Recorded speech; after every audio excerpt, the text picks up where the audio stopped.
Fucking Supreme took another one. Yeah, I saw that.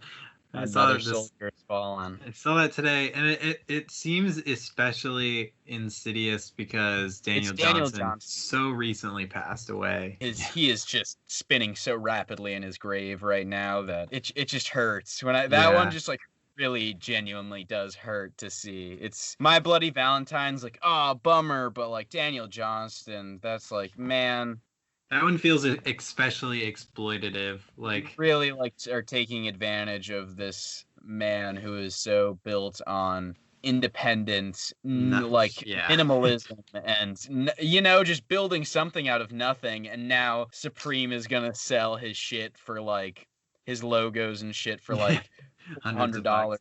t-shirts Yeah. eventually. I Just saw it's so I saw sad. some talk on like some on some Instagram posts when Pitchfork posted it. I scrolled through the comments and was looking, which the majority of the feedback was highly negative, which at least I appreciated that. It wasn't like, I think the hype beast era has kind of gone and passed. One of the things that was interesting that kept popping up was that there seems to be quite a lot of Daniel Johnston fans and just general music nerds in general who have pointed out the fact that Daniel Johnson, for people who are unfamiliar with him, he's a legendary cult indie rock, indie music hero. Lo-fi, bedroom Yeah, pop. Pretty much the created. first person to really just like a tape recording of themselves Yeah, into an album, which is since just the so cool. since the early 80s has been doing it that way, never signed to a major label, never really cashed that check when he could have easily. But another interesting thing is that his career has kind of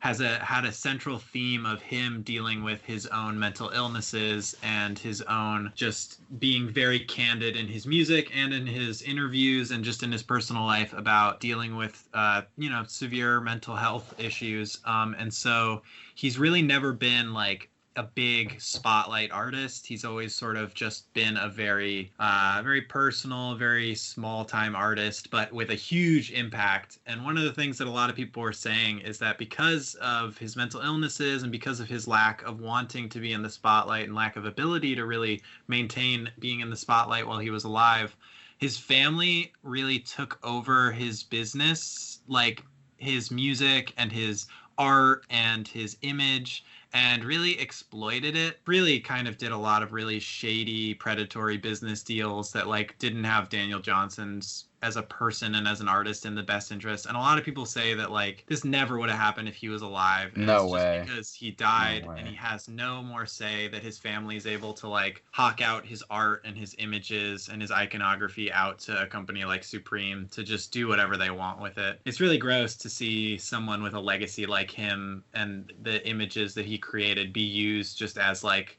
really shallow status symbols. Other thing I saw recently too was Andrew Savage is doing a design deal for Nike. Apparently, he's designing some T-shirts and odd. clothing, I and didn't know. to Didn't me even know that's. Andrew Savage like designed clothing at all. I mean, not clothing, but he's like, like he does his art, and it's kind of, That's true. it's gonna be like T-shirt designs and stuff like that. But just to me too, it's like you're someone who has stood so much for very anti-authoritarian message in Parquet Court's music, and to like make clothing for Nike, who just has like terrible business practices. I don't know. It Yeah. felt a little off-brand to me, and it definitely like hit hard a little bit. I think just the thought that Andrew Savage would kind of sell out a little bit like that. It's weird to like, I don't know. It's hard to both judge artists for doing things like this while at the same time like sometimes it feels like people don't have a choice in what they have to purchase and consume. But at the same time, it's like artists, especially artists who are I mean, Parquet Courts are pretty successful. Like I'd say as far as indie rock musicians go, as far as rock Sure. bands can be in this current, decade, Parquet Courts is doing pretty well for themselves. They're almost a sort of within, 20-something-year-olds. They're almost basically like a household name. Like They I'd were say, on like, Ellen. yeah, They were on Ellen. exactly. They were on Ellen. They were on Ellen, and they brought members of Destruction Unit to play with them, which was Yeah. like ridiculous. Someone tweeted it. They were like, "Never in my entire life would I think I would see members of Destruction Unit playing on Ellen." they've kind of gone from the point where it's not necessarily about being listed as like the top 10 new rock bands to look out for. Like they're past that point in their career, but like I really hope they don't go down like the Tame Impala route of just like going from a new exciting young band that has like compelling music, that has at least somewhat of some underground and indie credibility, and then just going completely wild on like the mainstream cocaine and like Yeah. just becoming this like bloated sort of corporate rock thing. I don't know. Well, I guess we'll see. we have a fun Andrew Savage story, but I think we should save it for the inevitable Parquet Courts Yeah. episode because I think an album is imminent for them. I hope They so. were Man, I they hope. they were about to go on tour, so I mean, Mm. I wouldn't imagine it would be on Wide Awake again. It looked like some new imagery, so I think it's a story for another time. Oh yeah. But I think we can. That's a little foreshadowing. Yeah.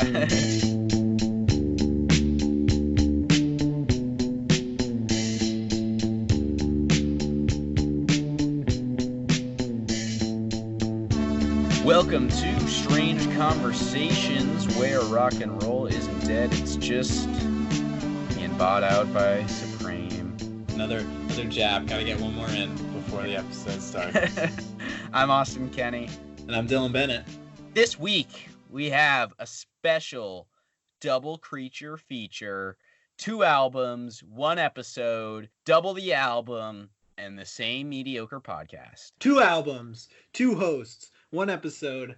We like to call that a little extra bang for your non-existent buck. Maybe this one will lock behind a paywall. Yeah. just for the hell of it. $20, please. Yeah. So All right. this week, 2 albums. We didn't really talk about how we wanted to do this. I guess we're just kind of going for it. Like, Yeah, I don't know. Why don't we just start by like, let's just do an introduction of the album that we brought to the table. Yeah, I think they're 2 albums we can talk about in tandem. Yeah. Where they both are very different, but they a very similar route, which we can get to. The album I brought to the table this episode is Las Kellies with their new album Suck This Tangerine. So they've been doing stuff for a while. This is the first time I've really listened to them. Totally forget how I found out about this album. I saw somewhere post about it on Instagram. At this point, it happened like a couple weeks ago, and I really don't remember where I saw it or who posted it or what, but I saw this album talked about, and I listened to a song, and it's that post-punky vibe Dylan and I both enjoy. It's reminiscent of Automatic, the band who we have for our title song and we did a recording for that is out there somewhere. I botched the editing of that audio, and then we just were kind of like, let's reset. We weren't super ready then. There is a discussion of us talking about Automatic, and this album kind of reminded me of that very bass heavy kind of post-punk, a little goth in its sound sort of music. That's the album I brought.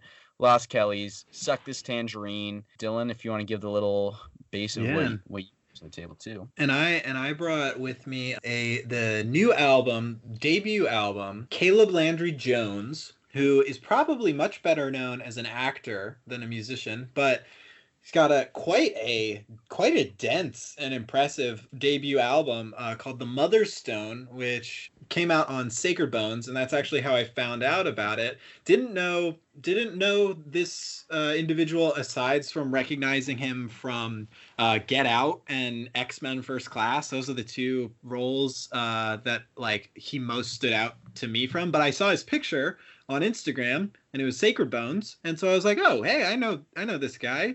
He's that actor fellow. And lo and behold, he had a debut album coming out, like literally, I think it was that day. Like I saw the post of the release. And so I was like, oh yeah, I'll check it out. He plays like a lot of kind of sort of crazy, at least his role that stood out to me the most, Get Out.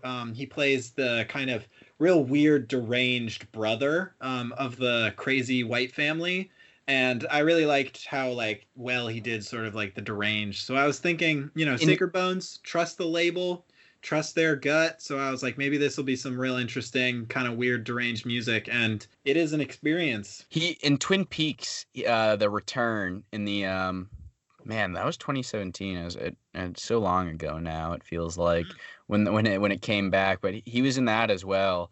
And man, I looked up the character he was, and then I just started like clicking and clicking and clicking and falling down that Twin Peaks rabbit hole. And oh man, just remind me of how much I love that show. And have you watched it? I don't even No, know if you. not yet. Yeah, I I know. was gonna say you need like you're fucking in quarantine right now. It's on I'm way Netflix. I'm You have way no you have no excuses. You're an indie kid.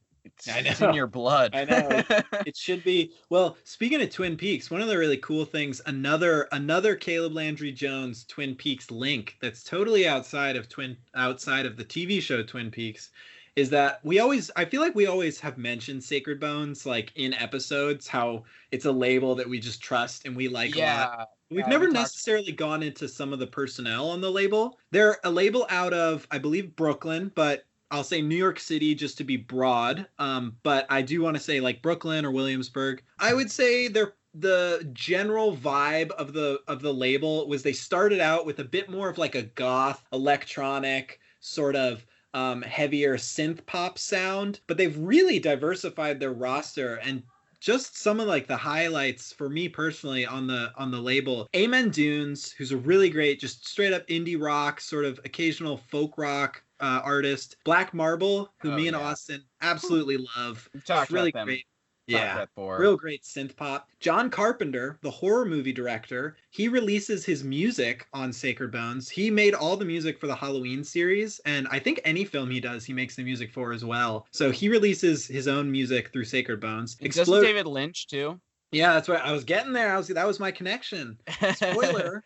Oh, sorry. Yeah, David Lynch, who director of Twin Peaks, director of the old school Dune, director of Eraserhead, Razorhead, so many Blue more cult Velvet. classic. He makes some music that I've listened to, and it sounds like what you'd imagine David Lynch's music would sound like.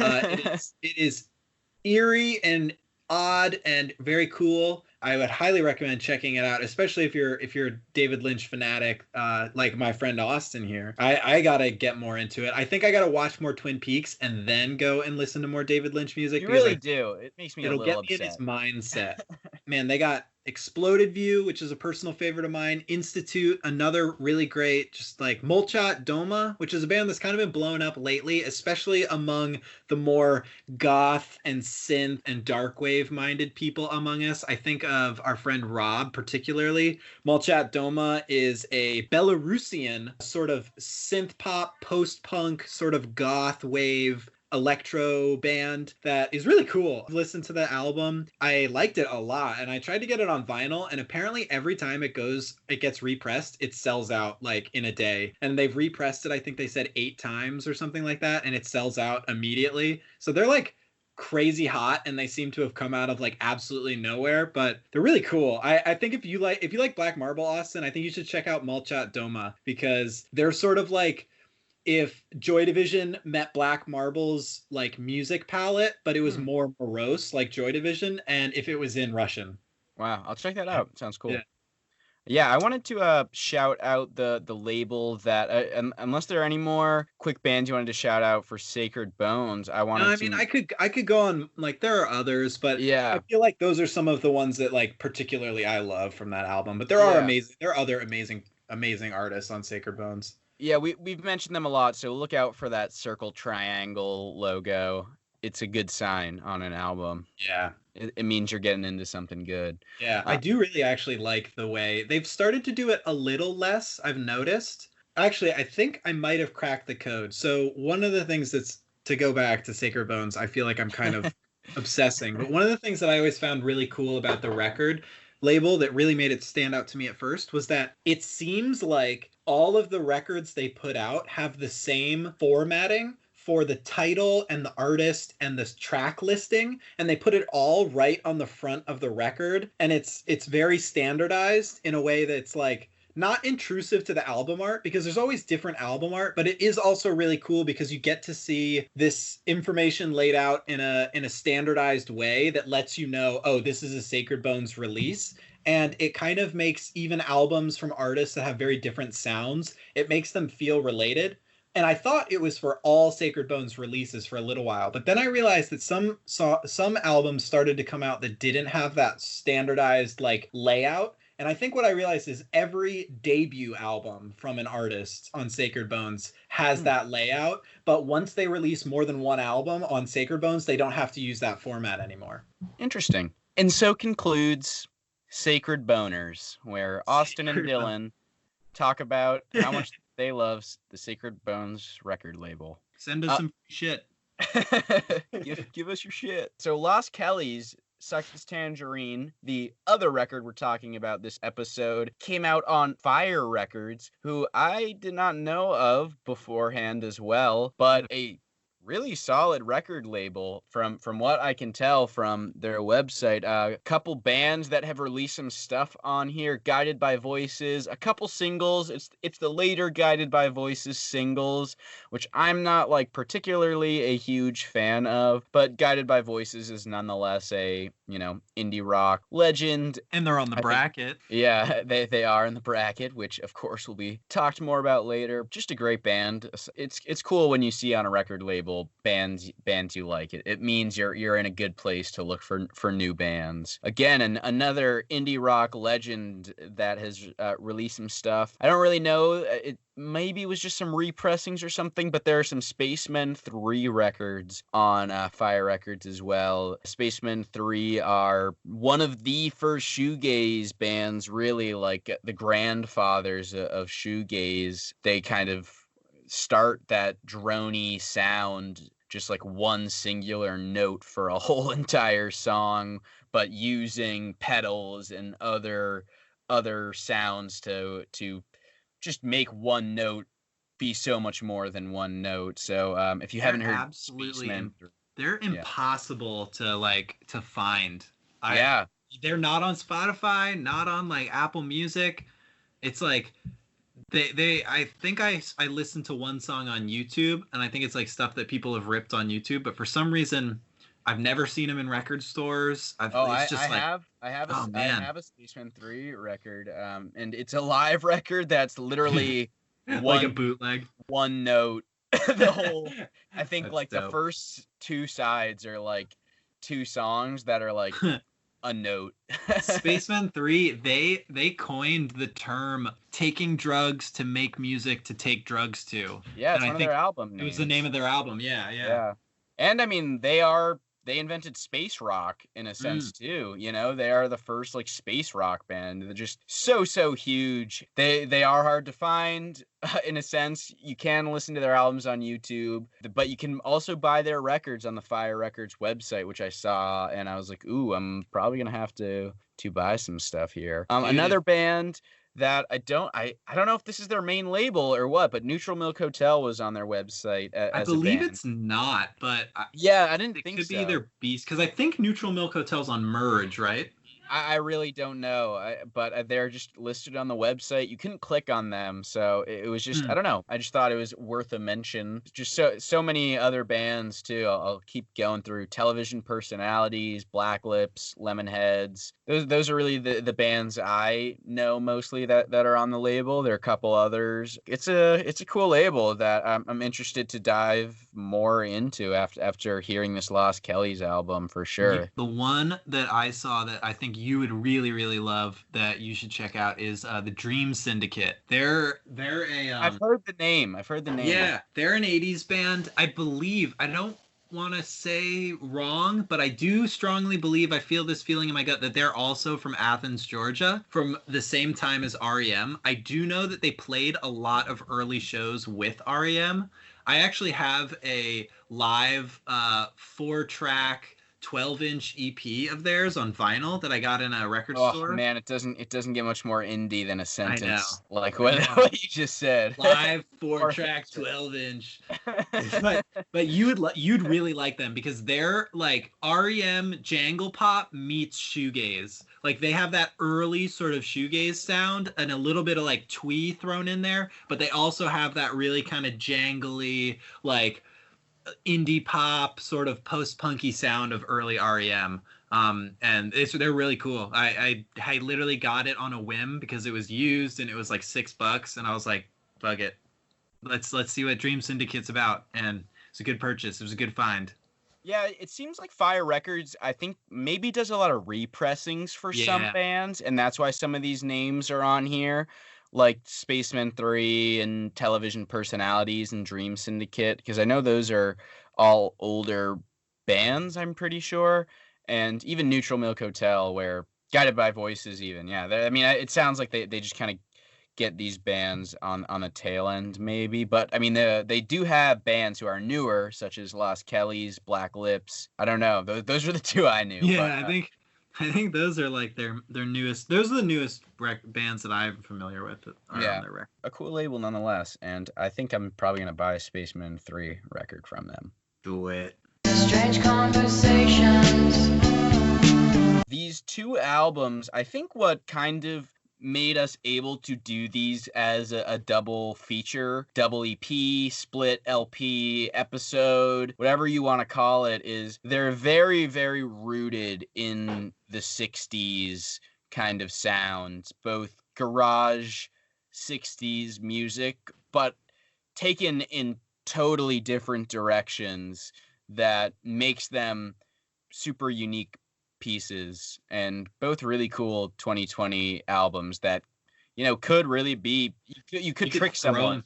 Yeah, you could throw them back in time and they would sound right at home in sort of their respective influences. It's kind of like one side of the coin is like the maximalist, like everything but the kitchen sink of the Mother Stone, and then you have the minimalism and the sparseness of Suck This Tangerine, in terms of just like albums that wear their influences on their sleeves, but not in an obnoxious way. Like you can just really hear the reference points are really crystal clear among these two bands. Yeah, we see like Suck This Tangerine from Las Kellies being more of the underground influences of the 60s, where it has that Velvet Underground, the Kinks. Kinks, I guess they're not super underground, but in a sense their sound is that early garage rock. It's more surf music and stuff like that, whereas the Mother Stone is this big like psychedelic Beatles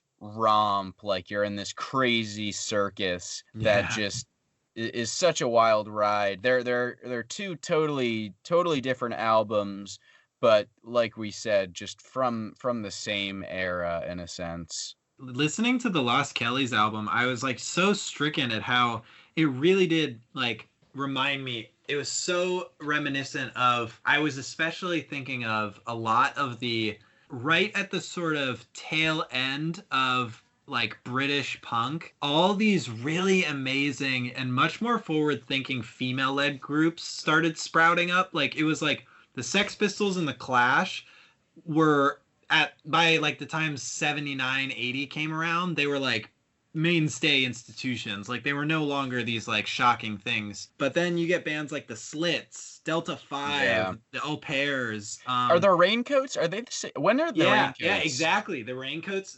exact same time. And they're all this just like really sort of like dub music and reggae music influenced punk that's got this like, the heavy bass and the real sort of rhythmic, repetitive drum beats, and then just like the real scratchy, squealy guitar work on top with like these female harmony vocals that remind me almost of like, I want to say like early girl groups, like from like the late 50s and early 60s, like stuff like Phil Spector stuff, like those sort of early 60s rock recordings. Something I love about girl bands like these and so many is I feel like they're always so bass driven, which it's just it's such a strong song when the bass just has a good hook to it. Peter Hook Hook. It's what it's what makes a song sometimes is that bass. And this Las Kellies album, just the bass is constantly like in the forefront of so many of these songs. The members of the band for Las Kellies is Cece Kelly, who's sort of the main singer and songwriter of the band. She does vocals and guitar. She does play bass on the songs, but they've had sort of a rotating slew of bass come in and out of the band. The other main member right now of the band is Syl Kelly, not actually last name Kelly. Cece's last name is Kelly. The members of the band always take that like kind of last name as a stage name, which is kind of cool. But at first when I was like reading about them, I was like, how is it possible that they have had like 4 bass players with the last name Kelly? How big is this family where they're like, all right, if all right, you don't have to play in the band anymore, but at least we got another brother who can play, or at least our other sister can hop in. It's just like, how did this happen? Uncle Joe totally rips on bass. A 2-piece kind of in the recording studio, but it seems like 3-piece tours when they are on stage and touring when those days return to us. I know. Someday soon. I don't have a ton of information on the personnel of the Motherstone. There wasn't a ton of information looking at like the Bandcamp page in terms of who's on the record, but I will tell you there are a lot of instruments crammed into this record. It is like we were talking, it is like sort of Magic Mystery Tour or White Album era Beatles. It's sort of Peppers. It's got the one through line throughout the entire album is the piano. The piano and Caleb Landry Jones's vocals are like the 2 instruments that I can track throughout the entire record. The note I have here on the piano is I like to call it bonka chonka piano, because throughout all the songs it's like that bonka chonka donka chonka chonka chonka. And then like, you know, other times it slows it down a little bit, but it's always got that like bonk and chonk in the piano. It's kind of like a deranged Billy Joel or Elton John. Like it's like if Billy Joel and Elton John did like more heroin. Like, I was getting some Ty Segall vibes even from some of the vocals especially. Like especially the like White Fence Ty Segall albums. It's very reminiscent of those sounds as well.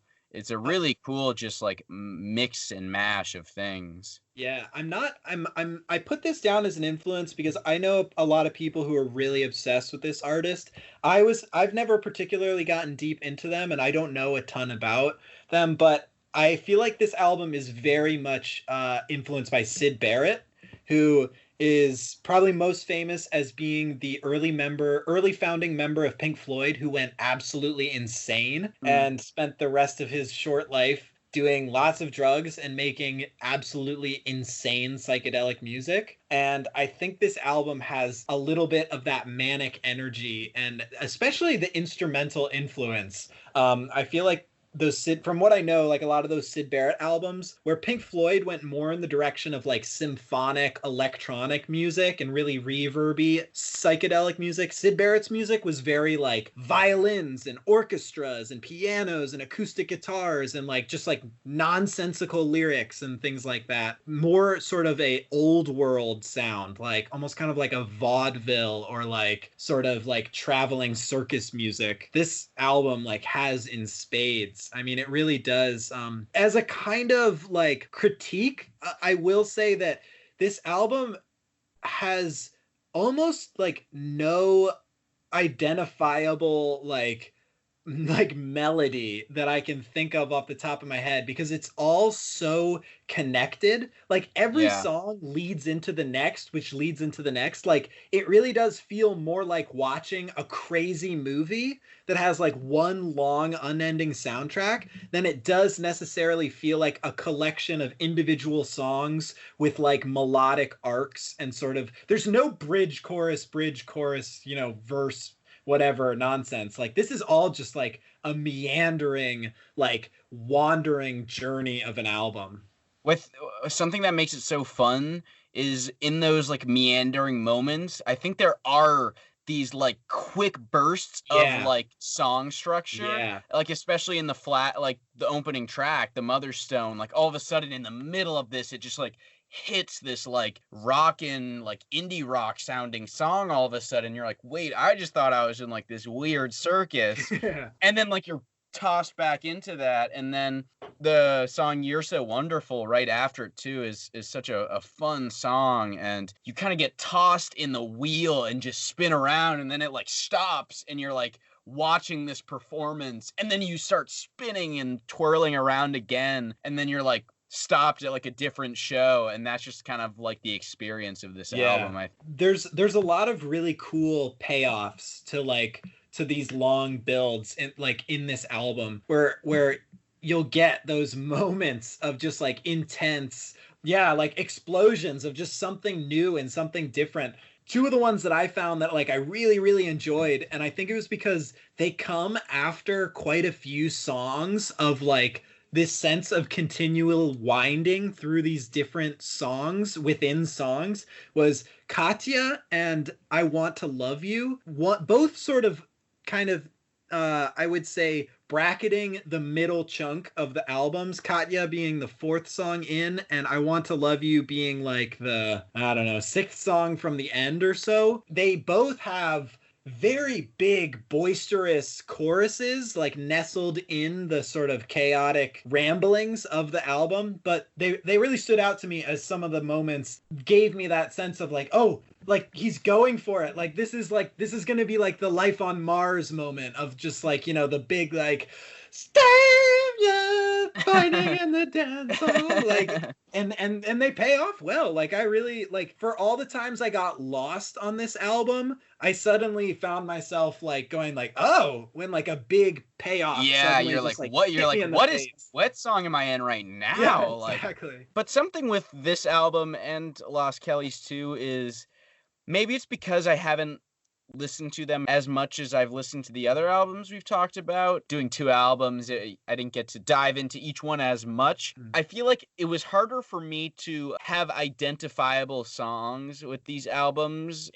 There weren't as many standouts. I enjoyed listening to them both top to bottom. They're great, like especially Suck This Tangerine is such a dancey album where it you just kind of like, you want to be in like that goth kind of nightclub, with like red lighting and that kind of Euro groove to it. They're from Argentina too. I'm not sure if I mentioned that. Argentina, for some reason, I don't really know why.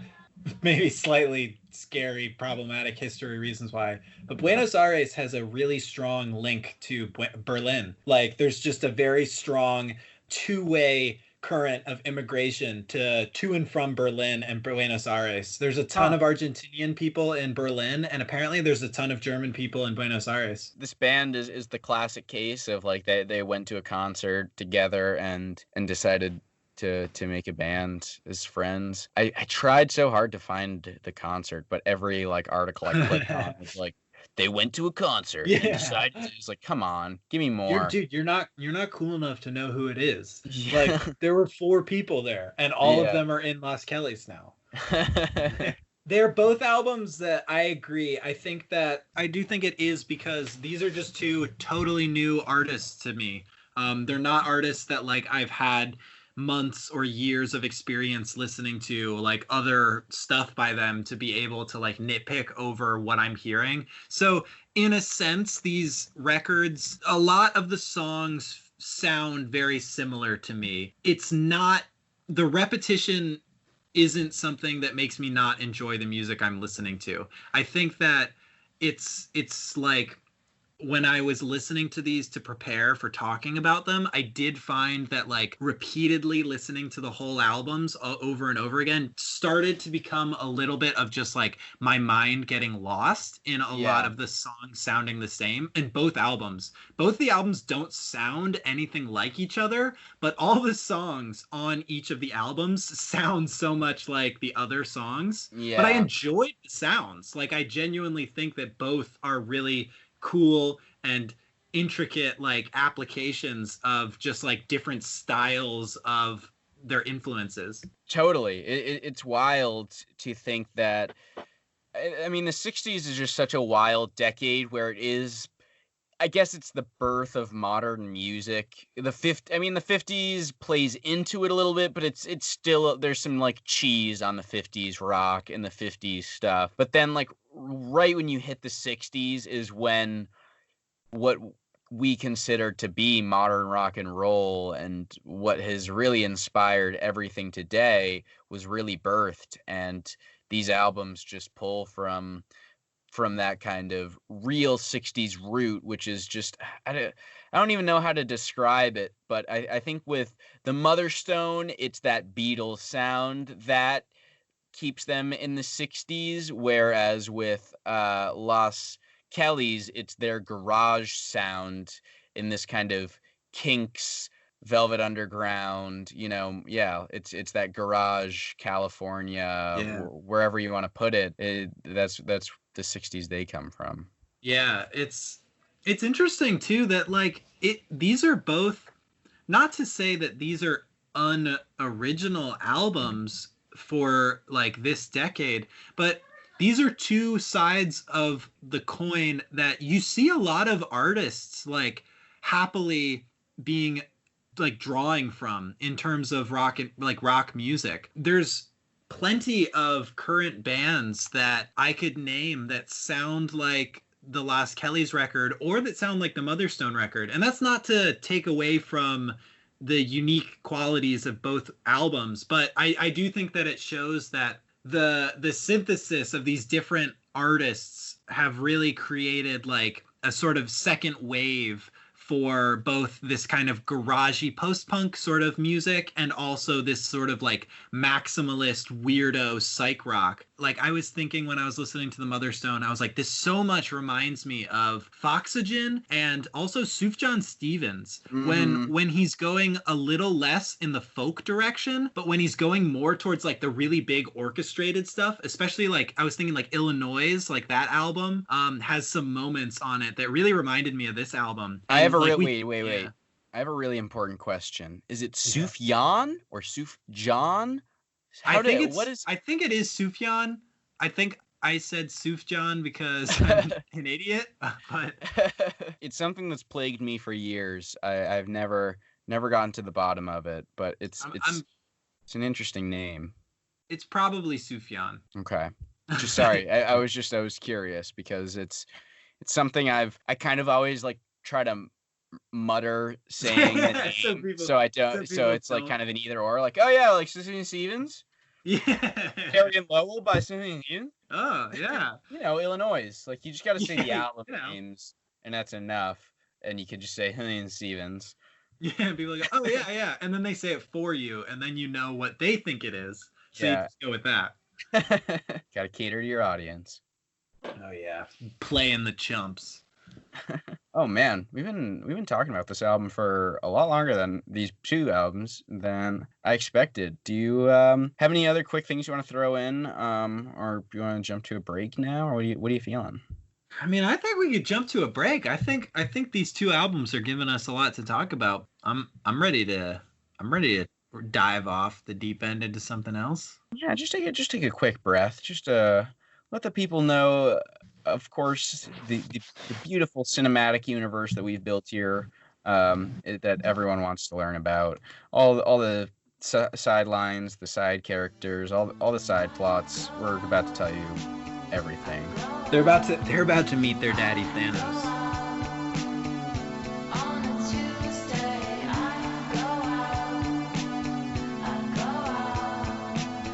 Of course, as I'm sure many people know, our bracket has been ever changing. I don't know why I'm talking like this. We have a bracket going on over on our Instagram, strange.convo.pod. Also, we post playlists every week. We're going to have one popping up tomorrow morning. Whoa. No, you're forgetting the timeline that we're in, Dylan. For them, it's already going to be out. Oh, yeah. Yeah. Sorry, I'm talking to you from the future or from the past? Past, yeah. Help me. Save us, Obi-Wan. We're stuck You're here. our only hope. We're trapped in the past. For them, they're already, hopefully, they've already been listening to our strange hidden gems. Is that what we Yeah, call it? we got the hidden gems coming out. I'm excited for this one. Yeah, it's a fun one. And I also want to give my co-host and friend Dylan here a shout out, who's been doing all the art for all of these playlists so far. And you're doing an awesome job. I'm really digging it. It's cool stuff. It's real fun work. I do like getting to like, I don't know. It's interesting to like, we come up with these themes and then just I kind of have to like brain fart out like what I think what is strange hidden gems look like for a playlist. But So I yeah, mean, I do check out the playlist for the art, even if you're not gonna listen to our music. I mean, hopefully they listen to the music. I think the art is might offend some. But yeah, we also put up a playlist to inaugurate entering round 2 of our bracket. We have the Strange 16 who are moving on into this round. And Dylan and I each picked our favorite song. I don't know about favorite, but it was just kind of the first song that jumped to mind for some of these bands for this playlist. So if you're not familiar with any of the bands who are moving on, we wanted to make a little playlist to help you familiarize yourself with them and get a little flavor of what we like about those bands. So check that out. Also, where are those playlists all found, Dylan? So you can find all those playlists on, if you go to our profile on Instagram, if you're on our profile page with all of our little pictures on it, the story highlights, which is going to be right now, it's our only story highlight. So it's the only floating bubble underneath of our bio. So if you just tap on that, it'll show you all of the previous stories, and all of those have links to the playlist. If you tap the Listen in Spotify button at the top left corner, that'll take you to the Spotify page. Make sure you hit follow so that playlist stays in your playlist section, and then you got 10 songs to crack into, or 16 if you're looking at our bracket playlist. Yeah, and if you're listening to us on Spotify too, or wherever you're listening to us, it does help us if you follow, because we're just starting this and we're having fun, and we just like knowing who's listening. And if you're actually enjoying this, just hitting that follow lets us know that you are listening, and we like that. And also, we do want to let you know that we're gonna be making a spot where it'll be easier to get all the strange conversation stuff all in one link. So stay tuned for that. Follow our Instagram at strange.convo.pod. And if you're interested in getting involved at all with the podcast or with what we're making, please send us an email at strange.conversations.cast@gmail.com. I don't know why I said at the beginning. It's just strange.conversations.cast@gmail.com. And send us, if you have any write-ups about any music. We're working on making a place where we can publish that for you. We want to create a space where the people who are listening to these bands are able to be heard, and not just specific publications who get to have the voice in music. We want to give everyone a chance to say what they like about these bands. Of course. I think before we go into whatever we're going to talk about next, I remember that we got a quick shout out to reciprocate. We got a shout out the other day from friends of ours who just started a podcast. If you want to, heck yeah, give them a little love. Stream Our Consciousness is a podcast that just started. I guess we're probably at this point on the same podcast network. We all went to the same college together. Two of our very close friends, one of which who I love very much. Shout out to you, Gabby. Wink, wink. They just started their podcast, Stream Our Consciousness, where they just have the craziest kind of mind tangents that you should really check out. And it's Gabby and Anna, Ghana, as they say. Check out Stream Our Consciousness. They're on Spotify and all the other podcast places, and so are we. So thanks for listening. And we're so thankful to everyone who's been voting in the bracket as well. Thought this was just going to be maybe us voting and a couple of our friends, but it's awesome to see people commenting, getting excited, getting angry at us for our matchups. So we really do appreciate everyone who's been getting involved with the bracket and with the podcast. So thank you. Thank you, listeners. Maybe in the future we'll do like a call-in episode or something like that. Yeah. Yeah, we got some big plans, so make sure to follow us on all the stuff so you can stay updated, because we really do want to get people involved with this.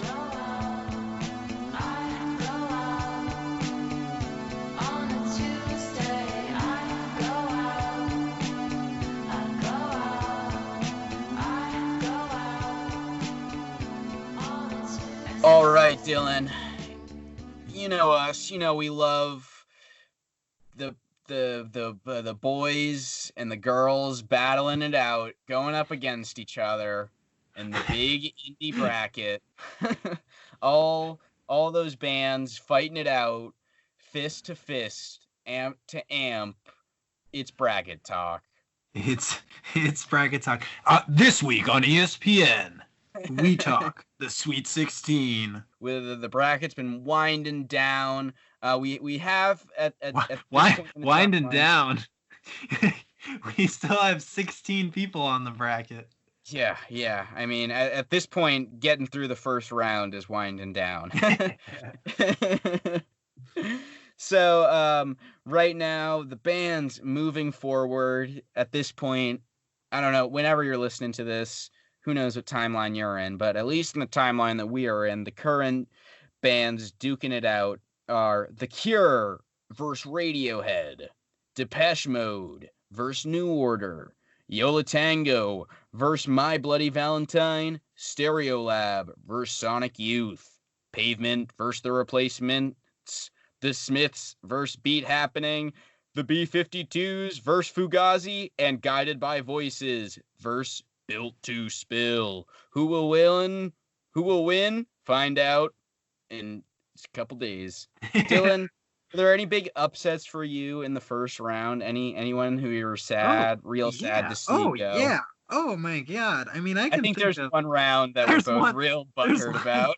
One real big upset that I think we're both still salty about. But I mean, REM biting the dust in the first round just really hurt. not to like put down the B-52s. I do enjoy them, and they are cool, and they get more shit than they deserve, because I do think that like their first couple albums really do have a fun, like, sort of surf punk sound to it, but they're not REM.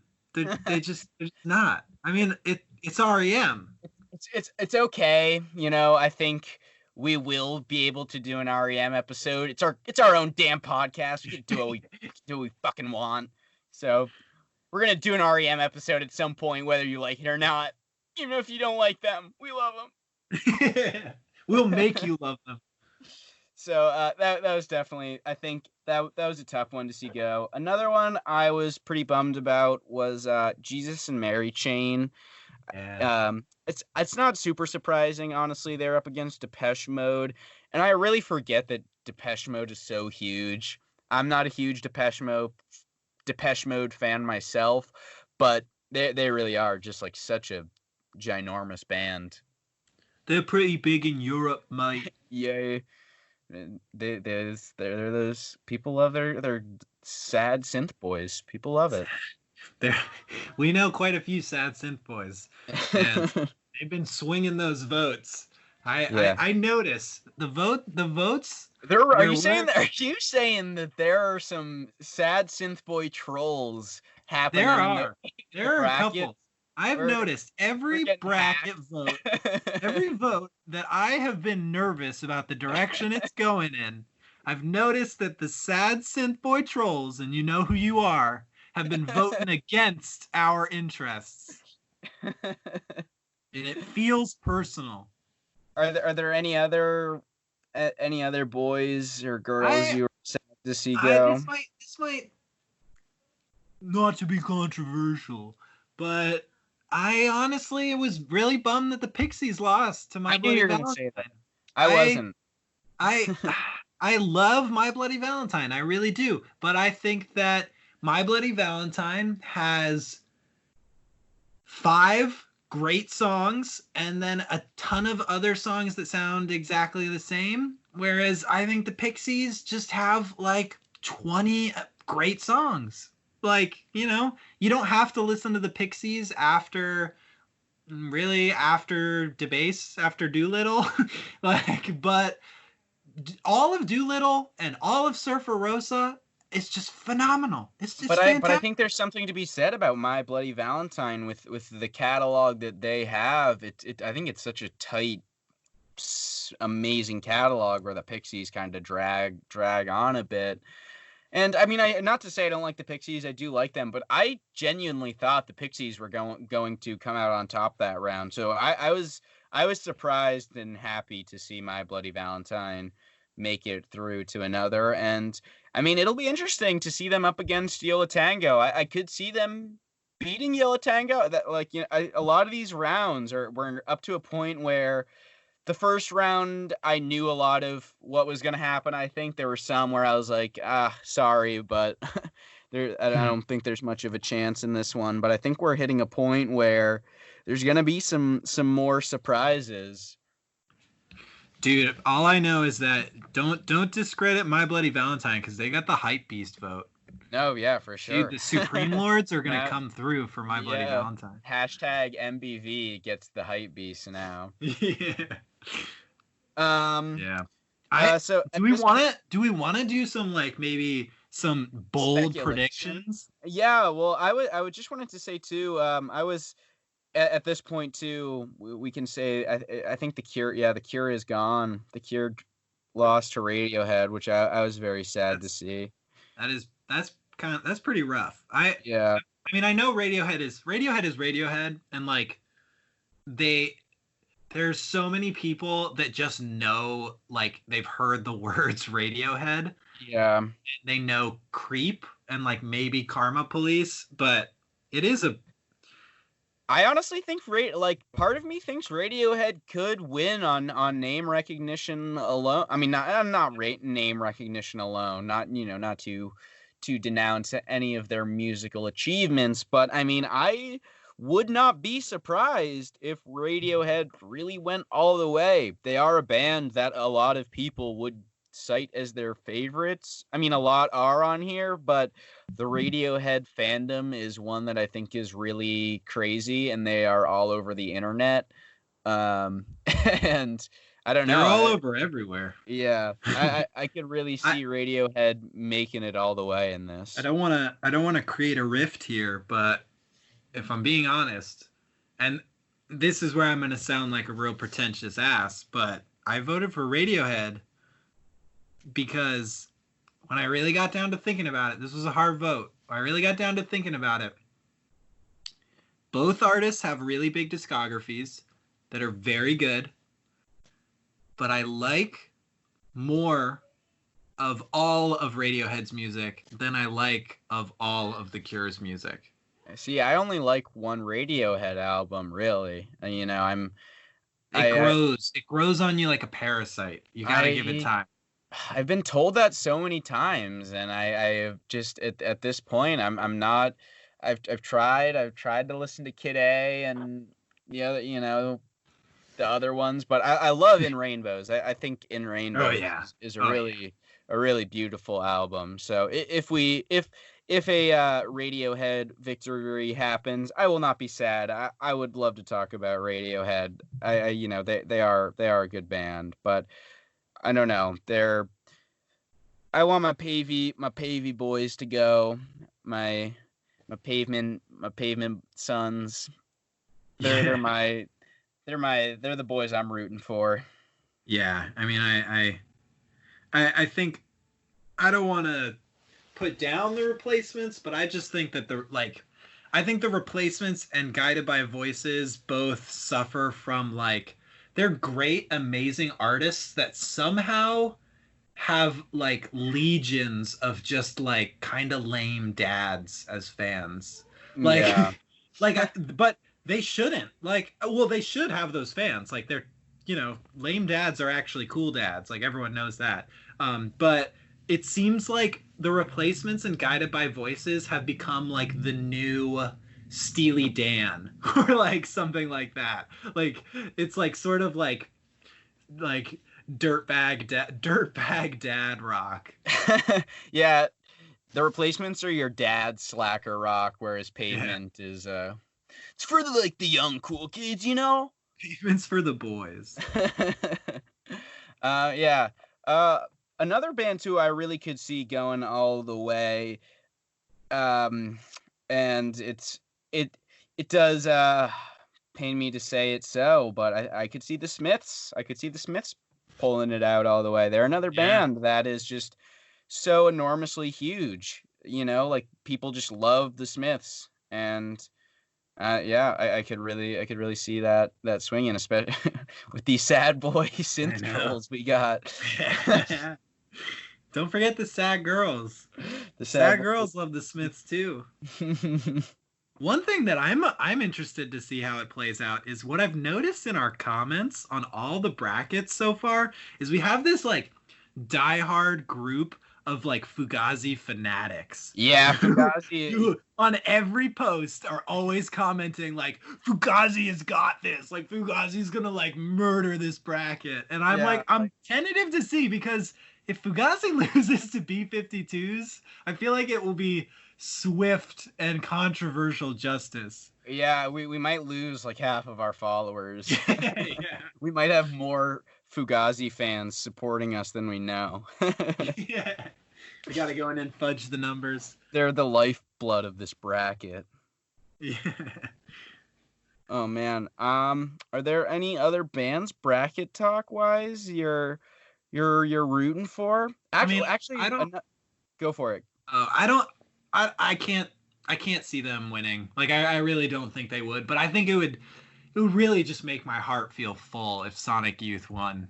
Or at least just made it to like the final four. Like, I was just gonna say, this is Stereolab versus Sonic Youth. That's gonna be a really interesting round. That's one I do not know what I'm going to vote for yet myself. That's tough. More people generally know Sonic Youth by name recognition, and like I think most people just think like, oh, Sonic Youth, like grunge band, right? Mm-hmm. And so I think more people might vote for Sonic Youth, but I honestly think more people would find Stereolab's music easier to get into and easier to enjoy than Sonic Youth. Like if people really did a deep dive into Sonic Youth, there's quite a lot of like abrasive, noisy, and like real punky music in there. Whereas Stereolab is like a really cool mix of shoegaze and like French lounge music and like world music and electronic music. It's like, it's great music to put on like for a party or just like for chilling. Yeah, it'll be an interesting battle. They're two bands from the same era, which is so wild to think about when you listen to them. Are they both Stereolab Matador? No, Stereolab is on their own record label. They are that's on, right. What is it called? I think I just Radiophonics or something like that. I want to think everyone's on Matador sometime. Sponsor us, Matador, please. Please. Or at least send us like a t-shirt or a sticker. Just a sticker. I'll be happy if you send a sticker. A slip mat, a vinyl slip mat would be cool. Yeah, those are fun. I'm excited for my Guided by Voices keychain, but I paid money for that. They're gonna send you a refund. Yeah. So check out our bracket on the Instagram, strange.convo.pod. Vote for your band if you want to see us talk about them, or if you just want to say, hey, here's proof that this is the best band because people voted for them here in this weird podcast that these two guys do. And I found this post because of a hashtag. And I'm citing this for this argument. Strange conversations. Before we give our closing thoughts, we got our wing it section here, and we're not eating hot wings. We didn't really plan anything, so I don't know. You got any bits? Yeah, dude. I finally installed that ad blocker. Man, I cleared out my hard drive this week, and Thank God there are no pop-ups. Yeah, no pop-ups, no pop-ups. Actually, I'm starting to miss her, Austin. I just wish there were some hot new singles for me to look at and listen to. Have you gotten any new records or anything recently? Did you get anything like Bandcamp Day got or some in the mail? Yeah, I got some Bandcamp or Day some stuff? coming. I don't know when it'll get here, but it's on the way. I got what did I get on Bandcamp Day? I got it was a while ago. Bandcamp Did you get the Day. Facts t-shirt? Yes, I got a Facts t-shirt, which I'm really excited for. Hey, shout out to Facts. Yeah, shout out to Facts. We did an episode on them. Episode 4? Yeah, episode 4. Yeah. Nice. Real cool Chicago band on a record label called Troubled in Mind out of Chicago. I got a t-shirt of theirs because they have really cool t-shirts. They've got real cool little designs on them. They were out of my size in the one I really, really wanted, so I got the one that I just wanted in my size. You know, when you can't get exactly what you want, get just what you want. That's my philosophy when shopping. I know I got a record, and I'm blanking on what it was. Well, while you're blanking, What'd you I got a bunch of stuff. I don't know. Bandcamp Day, I guess, is good in the sense where it incentivizes me to support my musicians, but also dangerous in the sense where I spend more money than I should. And I got 3 records, and also Sonic Youth has this like live archive of digital albums on Spotify, or not Spotify, on Bandcamp, that I just downloaded and are just cool. They're you know, it's an experience that I will never get to see them live, and so to be able to live it through these albums is just wild. You know, they're a band that they really put the Sonic in. But then 3 records I got. Speaking of Sacred Bones and Black Marble, I finally got Bigger Than Life. I've been waiting to get it. I was waiting to just like flip through it and find it, but I was like, you know, this is the perfect time. Black Marble deserves all of my money. That's what I got.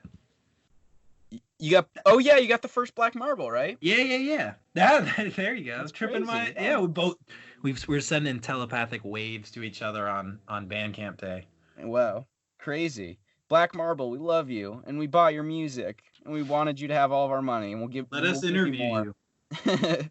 Talk to us. I also got the Automatic album Signal, which we play the song Strange Conversations. It's where we got the name for the podcast. They opened for Black Marble, so it all comes together in this neat little package. And it's such a good album. We should maybe do a remastered episode for it one day. Yeah. We'll do a bonus episode behind a paywall. We'll do an episode titled Absolutely Idiotic Dylan Missing a Show at a Place He Works because he literally got hired that day and thought it would be weird to go to a show at the place he just got hired at. I literally bought tickets, and the day of the show got an email saying I wish I could punch you through this microphone. I know. Got an email. It was a Wednesday, and like I worked a long shift that day at my coffee shop, and I was like tired already. And then when I got an email, then they were like, "Why don't you come in tomorrow and like we'll talk?" Dylan? And like I was like, "I can't go. I can't. It'll be too awkward." Oh well, I lost you there for a second. Hello, you got me? Yep. Yeah, I got you. I There we got go. you again.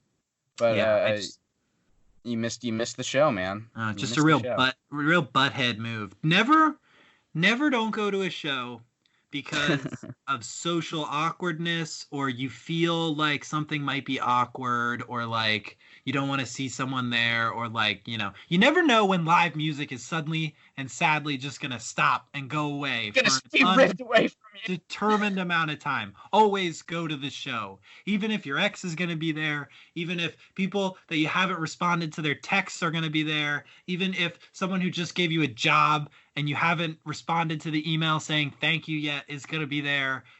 Go to the show. Go to the show. Go to the show. I got one more record too on Bandcamp Day, and that was Soccer Mommy's Clean, her first album. Another Matador band, as we've mentioned so many times. But I love Soccer Mommy. She's so good. She's been doing a lot of cool digital concert stuff in many different ways. Did a Club Penguin concert at one point. Yeah. And has some 8-bit band thing. I haven't looked into it a I bunch, saw but that. They just gonna like watch an 8-bit version of the band play. I and saw it stuff, because they announced that they were postponing their album, which I was bummed about because I was excited for that album. I thought it would be a good episode, but no, it's already so out. many, they pushed it. What? It's already out. Color Theory. It's already out. I thought it got delayed. No, it was out. I think the tour, the Color Theory tour, just. Oh. I think they're just. Damn! I gotta go listen to that. Oh yeah, it's great. I've been listening to it a bunch recently. I love Soccer Mommy. Another great Matador artist. Hey, happy Mother's Day. Hey, Happy Mother belated Stone, Soccer Mommy. This is our Mother's Day special. This episode is for the moms. Strange conversations.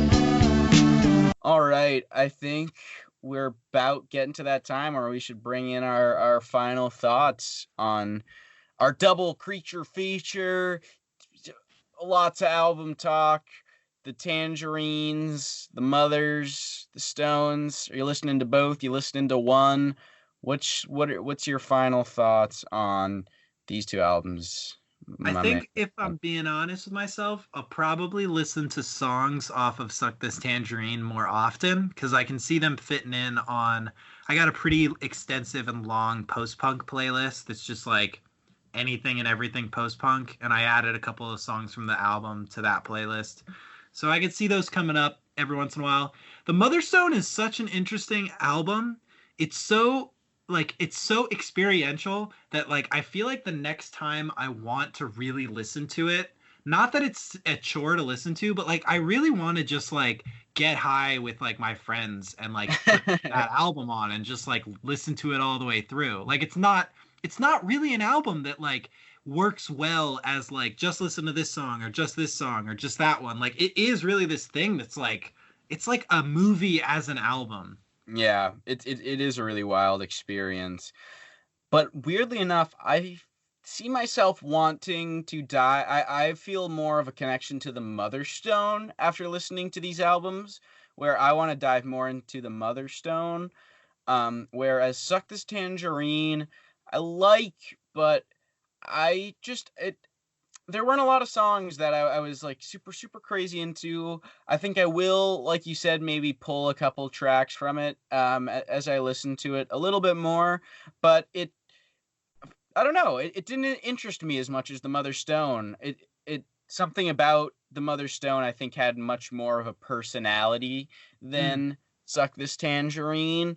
I feel like I hear a little bit. I hear a lot more of the kind of post-punky garage sound these days, where this circusy, wild, crazy sound is a lot cooler to hear. And also, I just think it's so impressive too that Caleb Landry Jones, being an actor, sometimes I think when there are those like actor, musician, multimedia people, it can be really cheesy and just a lame attempt. Like I think of Jared Leto and Johnny Depp and these weird dudes who are just like, don't forget Jeremy Renner.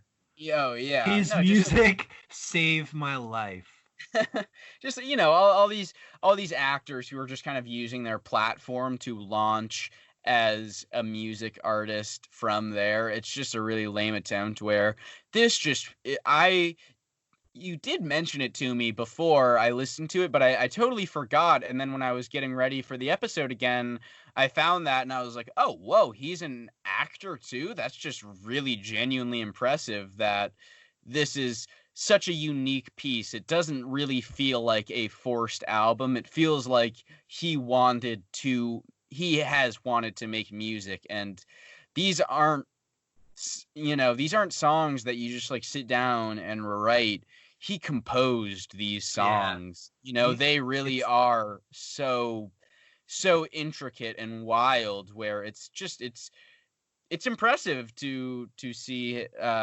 Yeah, It's not like an album full of songs. Like I feel like the actor gone musician trend is just like it's not an album full of songs that you're like, yeah, that's a car commercial song. That's a car commercial song. That's a credit card commercial song. It's like none of these songs would work on TV at all unless it's for like a nightmarish episode of some David Lynch creation. yeah, Like, the David Lynch commercial. yeah, yeah.